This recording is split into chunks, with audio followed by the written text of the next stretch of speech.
Hello friends, যমুনাস লাইফে তোমাদের সকলকে স্বাগত জানিয়ে একটি নতুন ব্লগ ভিডিও শুরু করছি। আজকে আমরা চলে এসেছি শিলিগুড়ি সায়েন্স সেন্টারে। এটি শুধুমাত্র একটা সাধারণ সায়েন্স মিউজিয়াম নয়, এখানে ছোট থেকে বড় প্রত্যেকের অনেক কিছু শেখার সঙ্গে সঙ্গে মজার অভিজ্ঞতা নেওয়ার অসাধারণ সুযোগ রয়েছে। প্রথমেই আমরা টিকিট কালেক্ট করে প্রবেশ করলাম আউটডোর অ্যাক্টিভিটি জোনে। ঢুকেই দেখলাম চারিদিকটা সবুজে ঘেরা। এখানে রয়েছে বাচ্চাদের জন্য বিশাল প্লেগ্রাউন্ড, বড় বড় science model, solar system model, বড় বড় স্লাইড, আর রয়েছে কিছু সায়েন্স গেম।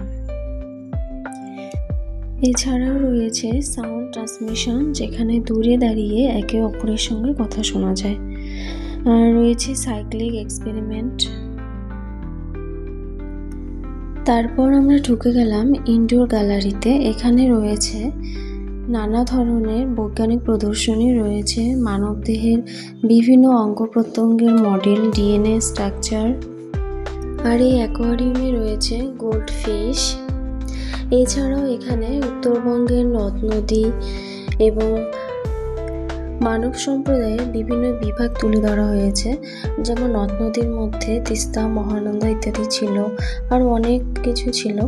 আর মানব সম্প্রদায়ের মধ্যে লেপচা, ভুটিয়া, রাজবংশী, নেপালি, সাঁওতাল, তাদের জীবনযাত্রা, পোশাক আশাক, কী ধরনের তাদের উৎসব, সব কিছু প্রদর্শনীর মাধ্যমে এখানে তুলে ধরা হয়েছে।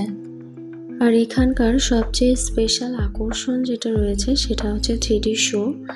তো পরিবার নিয়ে সময় কাটানোর জন্য এটি একেবারে পারফেক্ট জায়গা। তো এটাই ছিল শিলিগুড়ি সায়েন্স সেন্টারে আমার আজকের ভ্লগ। যারা পরিবার বা বন্ধুদের নিয়ে শিলিগুড়ি আসবেন তারা অবশ্যই এখানে একবার ঘুরে দেখতে পারেন। আশা করছি আজকের ভিডিও আপনাদের ভালো লেগেছে। যদি ভিডিওটি ভালো লেগে থাকে তাহলে লাইক করে দিন, ভিডিওটি শেয়ার করুন, আর অবশ্যই আমার এই চ্যানেলটা সাবস্ক্রাইব করে পাশে থাকবেন। Subscribe for more videos.